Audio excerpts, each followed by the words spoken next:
അസ്സലാമു അലൈക്കും വറഹ്മത്തുള്ളാഹി വബറകാതുഹു. സ്നേഹമുള്ള ജനാധിപത്യ വിശ്വാസികളെ, നല്ലവരായ നാട്ടുകാരെ, സഹോദരന്മാരെ, മുസ്ലിം ലീഗ് അതിൻ്റെ മൗലികമായ ഉത്തരവാദിത്തങ്ങൾ നിർവഹിക്കുന്നതിൻ്റെ ഭാഗമായിട്ടാണ് ഇങ്ങനെ ഒരു കാരുണ്യ തീരം ഇവിടെ ഒരുക്കിയത്. രാഷ്ട്രീയ പാർട്ടികൾ സ്വാഭാവികമായി നാട്ടിൽ എന്താണ് ചെയ്യുകയെന്ന് എല്ലാവർക്കും അറിയാം.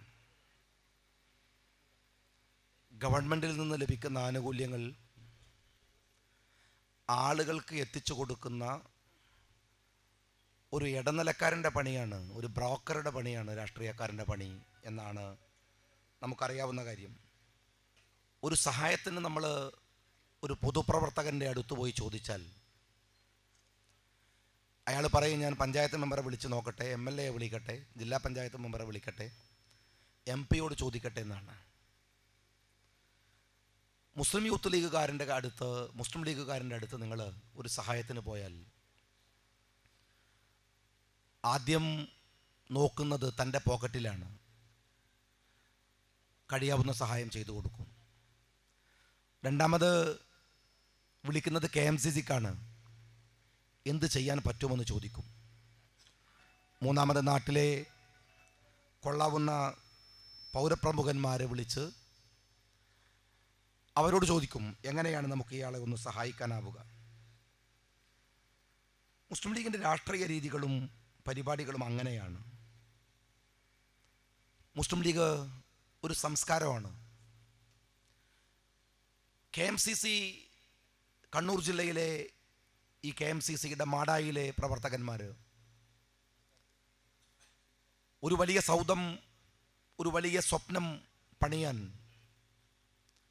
പരിശ്രമിക്കുന്നതിന് തുടക്കം കുറിക്കുന്ന അബുദാബിയിലെ പരിപാടിയിൽ ഞാൻ പങ്കെടുത്തിട്ടുണ്ടായിരുന്നു. ഒരു വീടിൻ്റെ സമുച്ചയവും നാട്ടിലെ പാവങ്ങൾക്ക് വേണ്ടി തുറന്നു കൊടുക്കുന്നു എന്നറിഞ്ഞപ്പോൾ എനിക്ക് സത്യത്തിൽ അതൊരു സ്വപ്നമായിരിക്കുമോ എന്ന് സംശയമുണ്ടായിരുന്നു. പക്ഷെ അതൊരു സ്വപ്നമല്ല, അത് കണ്ണു തുറന്ന് നമ്മളുടെ മുമ്പിൽ നിൽക്കുന്ന ഒരു സത്യമാണ് എന്ന് അവർ തെളിയിച്ചിരിക്കുന്നു എന്നതാണ് ഇപ്പോൾ നമ്മൾ കാണുന്ന ഒരു സന്തോഷം. അതിനുവേണ്ടി പ്രവർത്തിച്ച എല്ലാവർക്കും അല്ലാഹു നന്മ കൊണ്ട് പ്രതിഫലം നൽകുമാറാവട്ടെ. ജീവിതത്തിൽ നമ്മളുടെ ചില അടയാളപ്പെടുത്തലുകളുടെ പ്രശ്നമുണ്ട്. നന്മയെ അടയാളപ്പെടുത്തുക എന്ന് പറയുന്നത് നമ്മളുടെ ജീവിതത്തെ അടയാളപ്പെടുത്തലാണ്. മഹാനായ CH മുഹമ്മദ് കോയ സാഹിബും ബാഫക്കിത്തങ്ങളും പൂക്കോയത്തങ്ങളും അവസാനം സയ്യിദ് മുഹമ്മദ് അലി ശിഹാബ് തങ്ങളുമൊക്കെ എന്താണ് ബാക്കി വെച്ച് പോയത് എന്ന ചോദ്യത്തിൻ്റെ ഉത്തരമാണ് ഈ കാണുന്ന കാരുണ്യത്തിൻ്റെ മഹാപ്രവാഹം എന്ന് പറയുന്നത്. അവനവന് വേണ്ടി മാത്രം ജീവിക്കുക എന്നതല്ല ഒരു വിശ്വാസിയുടെ ധർമ്മം എന്ന് പറയുന്നത്. മറ്റുള്ളവർക്ക് കൂടി വേണ്ടി ജീവിക്കുക എന്നതാണ്. നമ്മുടെ ജീവിതത്തിൽ പലർക്കും ഉണ്ടാവുന്ന ചില പ്രശ്നങ്ങൾ, ജീവിതത്തിലെ വിഷയങ്ങളെ ഞാൻ എപ്പോഴും പറയാറുണ്ട്, 2 തരത്തിൽ നിങ്ങൾക്ക് നോക്കിക്കാണാം. ഒന്ന്, നിങ്ങളുടെ വിശപ്പ്. നിങ്ങൾ ഓർത്ത് നോക്കുക, നിങ്ങളുടെ വിശപ്പ് നിങ്ങളുടെ വ്യക്തിപരമായ പ്രശ്നമാണ്. എൻ്റെ വിശപ്പ്, ഞാനിന്ന് ഈ ജാഥയുടെ തിരക്കിൽ ഇങ്ങനെ ഓടുന്നത് കൊണ്ട് ഞാനിന്ന് ഉച്ചക്ക് ഭക്ഷണം കഴിച്ചിട്ടില്ല. നിങ്ങൾക്ക് ആർക്കെങ്കിലും അതുകൊണ്ട് പ്രയാസമുണ്ടോ? ഇല്ല. ആർക്കെങ്കിലും ബുദ്ധിമുട്ടുണ്ടോ? ഇല്ല. എനിക്ക് പ്രയാസമുണ്ട്. കാരണം അതെൻ്റെ വ്യക്തിപരമായ പ്രശ്നമാണ്.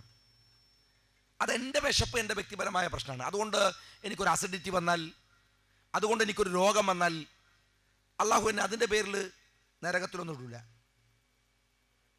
എന്നാൽ അയൽക്കാരൻ്റെ വിശപ്പ് എൻ്റെ ആത്മീയമായ പ്രശ്നമാണ്. എൻ്റെ വിശപ്പ് എൻ്റെ സ്വകാര്യ പ്രശ്നമാണ്. അയൽക്കാരൻ്റെ വിശപ്പ് എൻ്റെ ആത്മീയമായ പ്രശ്നമാണ്. എൻ്റെ അയൽക്കാരൻ വിശന്നിട്ട് പട്ടിണി കിടന്ന് മരിച്ചുപോയാൽ എനിക്ക് അള്ളാഹുവിൻ്റെ പ്രവാചകൻ്റെ കൂടെ സ്വർഗത്തിലിരിക്കാൻ പറ്റൂല. അതാണ് പ്രശ്നം. അതാണ് പ്രശ്നം. എൻ്റെ വീട് എൻ്റെ ആനന്ദമാണ്, എൻ്റെ സന്തോഷമാണ്, എൻ്റെ ആഹ്ലാദമാണ്. എൻ്റെ അയൽക്കാരൻ്റെ വീട്, ചോർന്നൊലിക്കുന്ന വീട് എൻ്റെ ആത്മീയമായ പ്രശ്നമാണ്. ഏതൊരു വിഷയത്തെ നിങ്ങൾക്ക് അങ്ങനെ കാണാൻ പറ്റണം. അങ്ങനെ കാണുന്നു യൂത്ത് ലീഗുകാരൻ, അങ്ങനെ കാണുന്നു KMCC-കാരൻ, അങ്ങനെ കാണുന്നു ഇന്ത്യൻ യൂണിയൻ മുസ്ലിം ലീഗ്. അതുകൊണ്ടാണ് ഈ കാരുണ്യത്തിന്റെ മഹാസൗധങ്ങൾ ഇന്ത്യ മുടുക്കെ, കേരളം മുടുക്കെ നിറഞ്ഞു നിൽക്കുന്നത്. എത്ര വീടുകൾ ബൈത്തുർഹമയുടെ പേരിൽ, എത്ര വീടുകൾ. എന്താ പറഞ്ഞത്? കേരളത്തിലെ ഗവൺമെന്റ് നൽകേണ്ടുന്ന വീടുകൾക്ക് നൽകേണ്ടുന്ന സഹായം PK കുഞ്ഞാലിക്കുട്ടി സാഹിബും ഡോക്ടർ മുനീർ സാഹിബും ലീഗുകാരും വഴിതിരിച്ചു വിട്ടിട്ട് വീടുണ്ടാക്കുകയാണ്. മുസ്ലിം ലീഗ്, ഇന്ത്യൻ യൂണിയൻ മുസ്ലിം ലീഗ് നടത്തുന്ന കാരുണ്യ പ്രവർത്തനം നടത്താൻ ഉള്ള നട്ടല്ലൊന്നും കേരളത്തിലെ ഒരു ഗവൺമെന്റിനും ഇല്ല എന്നുള്ളത് ഈ പറയുന്നവർക്ക് അറിയാത്തത് കൊണ്ടാണ്. 4 വീടുണ്ടാക്കാനല്ല. ഞങ്ങൾ റമദാൻ നൽകുന്ന റിലീഫ് പോലെ, ഞങ്ങൾ ഓണത്തിന് കൊടുക്കുന്ന റിലീഫ് പോലെ, ഞങ്ങൾ കൊടുക്കുന്ന കുടിവെള്ളം പോലെ, ഞങ്ങൾ കൊടുക്കുന്ന വീട് പോലെ കൊടുക്കാൻ നട്ടലുള്ള ഗവൺമെന്റ് പോലും രാജ്യത്തില്ല എന്നത് നിങ്ങൾ ഓർക്കൊള്ളണം. എന്നിട്ട് പറയാണ്, ദുനിയാവിൽ മറ്റുള്ളവന് വേണ്ടി ഒരു ഉപകാരവും ചെയ്ത് ശീലമില്ലാത്തവര് മറ്റുള്ളവന്റെ കണ്ണുനീരിന്റെ മുമ്പിൽ പോയിട്ട് ഇവിടെ ഇങ്ങനെ ഒരുത്തം വീണ് കിടക്കുകയാണ്. അപ്പൊ പറയും, ഓ പാപം, കഷ്ടം, ഉച്ചക്ക് ഭക്ഷണം കഴിച്ചിരുന്നെങ്കിൽ തല ചുറ്റില്ലായിരുന്നു, തല ചുറ്റിയില്ലായിരുന്നെങ്കിൽ വീണ് പോകില്ലായിരുന്നു, കഷ്ടം, ഓനങ്ങ് പോവും. ഇതേത് തെരുവ് തണ്ടിക്കും സാധിക്കുന്ന കാര്യമാണ്. അയ്യോ പാപം, കഷ്ടം എന്ന് പറയാൻ. എന്നാൽ അവൻ്റെ കൈ പിടിച്ച് എഴുന്നേൽപ്പിക്കണം, അവന് ഭക്ഷണം കൊടുക്കണം, അവൻ്റെ വസ്ത്രത്തിലെ പൊടി തട്ടണം, അതല്ലെങ്കിൽ അത് അലക്കി കൊടുക്കണം, എന്നിട്ട് അവന് ഇരിക്കാൻ ഒരു ബെഞ്ചൊരുക്കി കൊടുക്കണം, വീടില്ലെങ്കിൽ വീട് വെച്ച് കൊടുക്കണം. ഇതിന് എമ്പതി എന്ന് പറയും. സിമ്പതിയും എമ്പതിയും തമ്മിൽ വ്യത്യാസമുണ്ട്. നിങ്ങൾ സിമ്പതിയുടെ പക്ഷത്താണ്. ലീഗിന് വഴികാട്ടുന്നു, ലീഗ് അത് ചെയ്യണം, ലീഗ് ഇത് ചെയ്യണം, ലീഗ് അങ്ങോട്ട് പോകണം, ലീഗ് ഇങ്ങോട്ട് പോകണം. മേസ്ത്രിയുടെ പണി. ഞങ്ങൾ പണിയെടുക്കുന്നവരാണ്, ഞങ്ങൾ അധ്വാനിക്കുന്നവരാണ്, ഞങ്ങൾക്ക് വിഷമമൊന്നുമില്ല, ഒരു പ്രയാസമില്ല. ഞങ്ങളുടെ മേസ്ത്രി ആവാനുള്ള യോഗ്യത ഒന്നും നിങ്ങൾക്കില്ല. ഞങ്ങളുടെ മേസ്ത്രി അള്ളാഹുവാണ്. അള്ളാഹുവാണ് തീരുമാനിക്കുന്നത് എന്തു ചെയ്യണം ഞങ്ങളെന്ന്. അള്ളാഹുവാ പറഞ്ഞത് എന്തു ചെയ്യണം ഞങ്ങളെന്ന്. ഞങ്ങൾക്ക് ദുനിയാവിലെ മേസ്ത്രി പണിയെടുക്കാനുള്ള ആപതും നട്ടല്ലൊന്നും ഈ പറയുന്നവർക്കില്ല. ഈ വീട് ഗൾഫ് രാജ്യങ്ങളിലെ വിയർപ്പിന്റെ അംശമാണ് നമ്മുടെ പാവപ്പെട്ട പ്രവർത്തകന്മാരുടെ, അവരുടെ അധ്വാനത്തിന്റെ ഫലമാണ്. ഗൾഫിന്റെ AC-യിൽ കിടന്നിട്ട് ഇങ്ങനെ കൂർക്കം വലിച്ച് കിടന്നുറങ്ങല്ല. ആ AC-യിൽ തിരിഞ്ഞും മറന്നും കിടക്കുകയാണ്. മാടായിയിലെ, കണ്ണൂരിലെ പാവങ്ങളെ കുറിച്ച് ഓർത്ത്, വീടില്ലാത്തവരെ കുറിച്ച് ഓർത്ത്, എല്ലാ മാസവും കിട്ടുന്ന ശമ്പളത്തിന്റെ ഒരു വിഹിതം ഒരുക്കിയിട്ട് നാട്ടിലേക്ക് അയക്കുമ്പോൾ, അവന് വേണ്ടി ഒരു വീടുണ്ടാക്കുമ്പോൾ, അവനൊരു മതിൽ കെട്ടുമ്പോൾ, അവൻ ആ വീടിന്റെ മേൽക്കൂര ഉണ്ടാക്കുമ്പോൾ അവൻ ഓർക്കുന്നത് എൻ്റെ അയൽപക്കത്തുള്ള പാവപ്പെട്ട വീടില്ലാത്തവനെ കുറിച്ചാണ്. ഇവിടെ നിന്നിട്ടല്ല, അങ്ങ് ഗൾഫ് രാജ്യത്ത് നിന്നിട്ട്. എന്നിട്ട് തൻ്റെ വീട്ടിലേക്ക് നൽകുന്ന ഒരു വിഹിതത്തിന്റെ മറ്റൊരു വിഹിതം മാറ്റിവെക്കും. ഉറുമ്പ് കൂട് കെട്ടുന്ന പോലെയാണ് ഈ കൊട്ടാര സദൃശമായ വീടുകൾ അവർ ഉണ്ടാക്കിയത്. എന്നിട്ട് പറയാണ്, വേറെ ആരോത്തൊന്ന് സഹായിച്ചതാണ്. മുസ്ലിം ലീഗ് രാഷ്ട്രീയ പാർട്ടിക്ക് വില പറയാൻ പറ്റിയ ആൺകുട്ടികള് വേറെ ആരാടോ ഉള്ളത്? ഞാൻ അറിയാണ്ട് ചോദിക്കുകയാണ്. ഈ 10 വീടല്ല, ആയിരക്കണക്കിന് വീടുകൾ കേരളത്തിന് തെരുവിലുണ്ടാക്കിയിട്ടുണ്ട്. എന്നിട്ട് ദോഷേകതൃക്കുകളായി അല്ലാണ്ട് ദുനിയാവില് ഒരു നന്മ ചെയ്ത് ശീലമില്ലാത്തവര് അതിനെതിരെയും പ്രചരണം നടത്തുക, വാട്സാപ്പിലും ഫേസ്ബുക്കിലും. എന്നിട്ട് ഇരുന്നിട്ട് ഇങ്ങനെ പ്രചരണം നടത്തുക. ലീഗിന് അതാണല്ലോ പണി. രാജ്യത്ത് എന്തുണ്ടായ ലീഗിനോട് ചോദിക്കും. ലീഗിനോട് ഇവിടെ എന്താണ്, അടുത്ത് നാദാപുരത്ത് വലിയ കലാപം ഉണ്ടായി, കുഴപ്പമുണ്ടായി, ഉടനെ ലീഗിനോട്. ലീഗ് ആത്മസംയമനം പാലിക്കാൻ പറഞ്ഞു. ഇതെന്തൊരു തോന്നിയാസാണ്.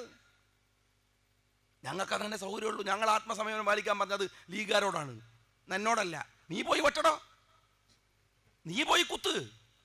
എന്നിട്ട് അവിടുന്ന് ഫോണിൽ നിന്ന് വിളിക്കാണ്, ഷാർജന്ന്. അങ്ങനെ ഷാജി സാഹിബ് ഇത് പ്രതികരിക്കണ്ടേ? ഞാൻ പറഞ്ഞു പ്രതികരിക്കണോ? മോൻ എവിടെയുള്ളത്? ഞാൻ ഷാർജയിലാണ്, റൂമില്ല. AC ഒക്കെ ഇട്ടിട്ടില്ലേ? ഓ എന്നോട് അവിടുന്ന് പ്രതികരിക്കണം. ഞാൻ പറഞ്ഞു നീ നാളെ അങ്ങോട്ട് വാടോ, നമുക്ക് ഒരുമിച്ച് പ്രതികരിക്കാം. നിങ്ങളെന്താ കരുതിയത്? ഈ ഫേസ്ബുക്കിലും വാട്സാപ്പിലൊക്കെ ഉള്ള കുറെ നരമ്പ് രോഗികൾ പറയുന്നതിനനുസരിച്ച് ചലിക്കുന്ന പാർട്ടിയാണ് ഇന്ത്യൻ യൂണിയൻ മുസ്ലിം ലീഗ് എന്ന് വിചാരിച്ചോ നിങ്ങൾ? അങ്ങനെ വിചാരിച്ചോ നിങ്ങൾ?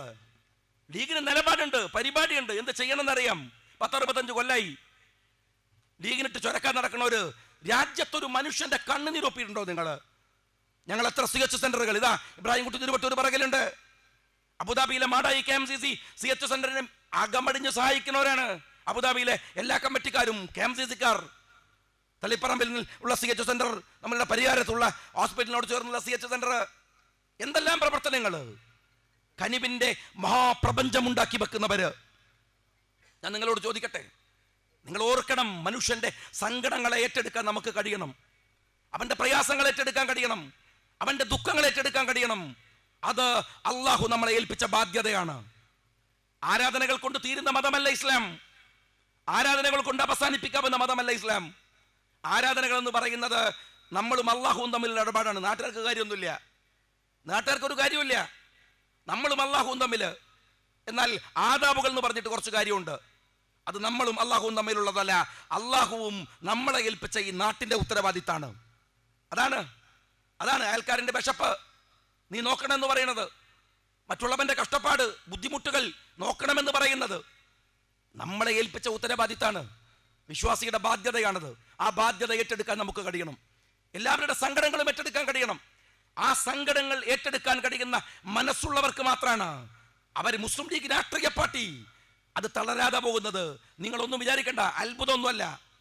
കാരണം അത് ചെയ്യുന്ന പ്രവർത്തനാണ്, അത് ചെയ്യുന്ന ദൗത്യമാണ്. മനുഷ്യനെ മനുഷ്യനായി കാണുന്ന വിശാലമായ കാഴ്ചപ്പാട്, മനുഷ്യനെ മനുഷ്യനായി കാണുന്ന. ഇവിടെ ഒരുപാട് വിഭാഗങ്ങൾ, ഇസ്ലാമിക സമൂഹത്തിനകത്ത് തന്നെ എത്ര വിഭാഗങ്ങളുണ്ട്, എന്തെല്ലാം തർക്കങ്ങളുണ്ട്. പരിശുദ്ധമായ ഖുർആൻ, അള്ളാഹുവിന്റെ പ്രവാചകൻ സ്വല്ലല്ലാഹു അലൈഹി വസല്ലം തങ്ങള് നമ്മളെ ഏൽപ്പിച്ചു പോകുമ്പോ, ഇതാ നിങ്ങൾക്ക് ഞാൻ ഇവിടെ അവശേഷിപ്പിച്ചു പോകുന്നു എന്ന് പറഞ്ഞ് നമ്മുടെ കയ്യിൽ ഏൽപ്പിച്ചു പോകുമ്പോ, ആ വിശുദ്ധ ഖുർആൻ എന്ന മഹാപ്രപഞ്ചത്തിനകത്ത്, ആശയത്തിനകത്ത് ഒരുപാട് തർക്ക വിതർക്കങ്ങളുടെ സാധ്യതയുണ്ട്. കാരണം എല്ലാ തർക്കങ്ങൾക്കും അന്തിമമായി വിധി കൽപ്പിക്കാൻ ഇനി നമ്മളുടെ പ്രവാചകൻ മുഹമ്മദ് മുസ്തഫ സ്വല്ലല്ലാഹു അലൈഹി വസല്ലം തങ്ങൾ ഇല്ല.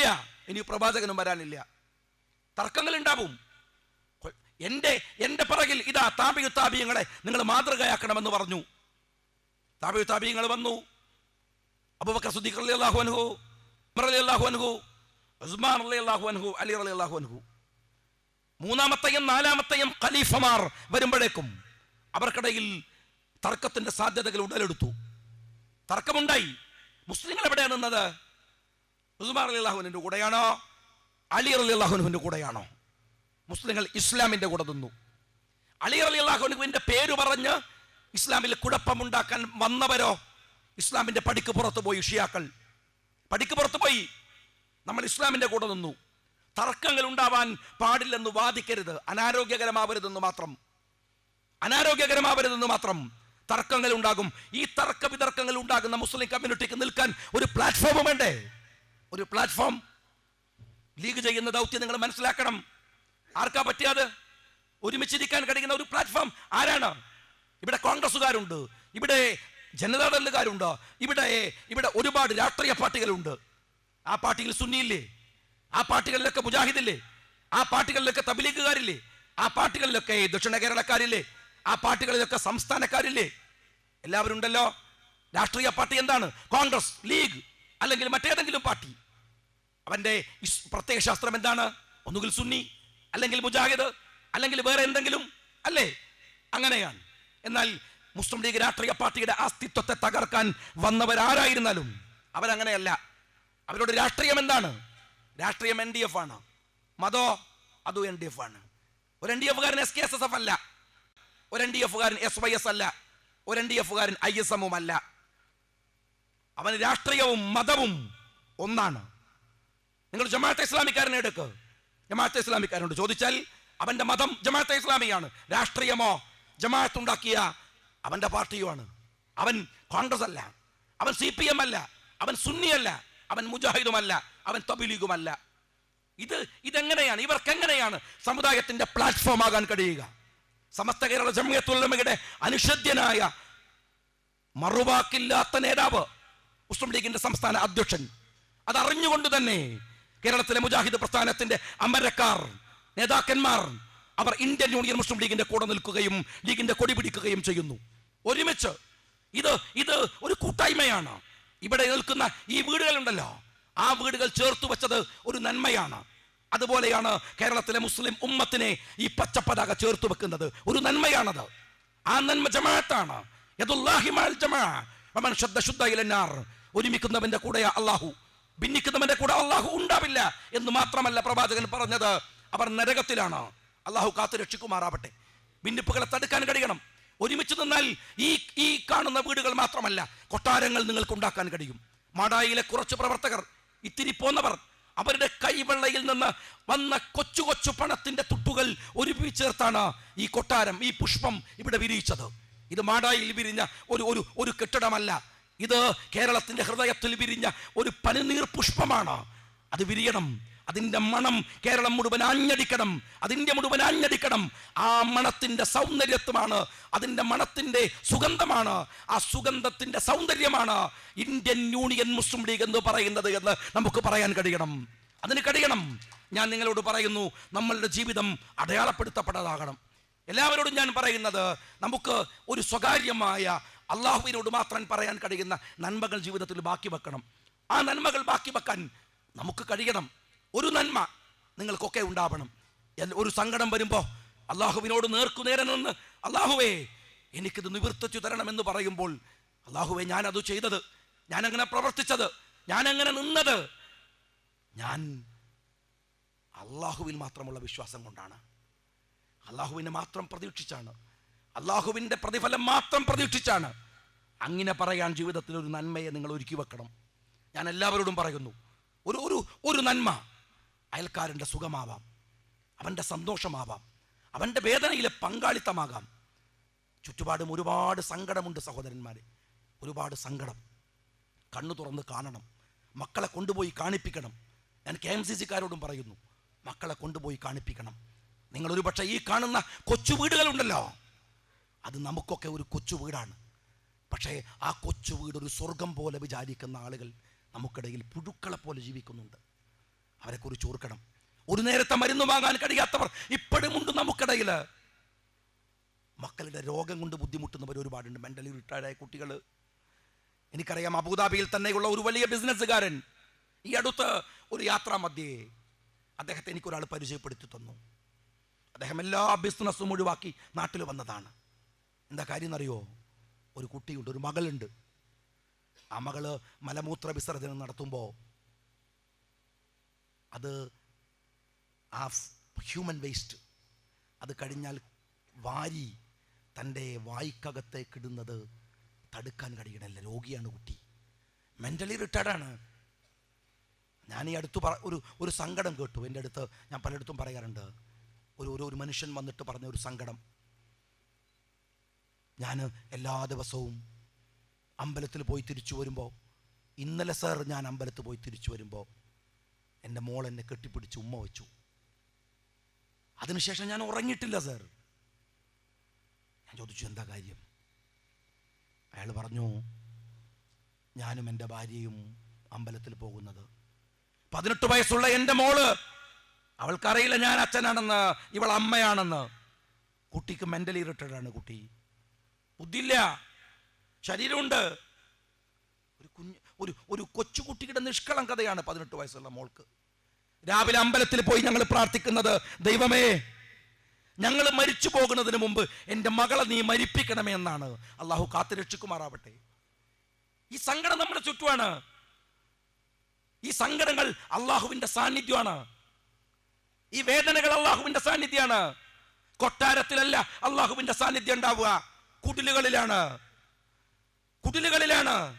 നമ്മൾ മനസ്സിലാക്കണം.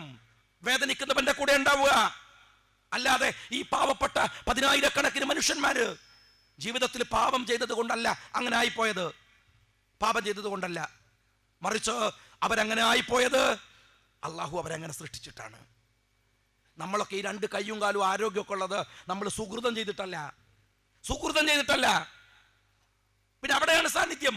അവരെ കാണുമ്പോ വിശക്കുന്നവന്റെ മുമ്പിൽ അരിച്ചാക്കുമായിട്ട് ദൈവം ഇറങ്ങി വരും നിങ്ങൾ വിചാരിക്കരുത്. നമ്മളെ ഏൽപ്പിച്ച ഉത്തരവാദിത്വം. നമ്മളെ കുറച്ച് വളവന്മാരായ ആൾക്കാരുണ്ട്.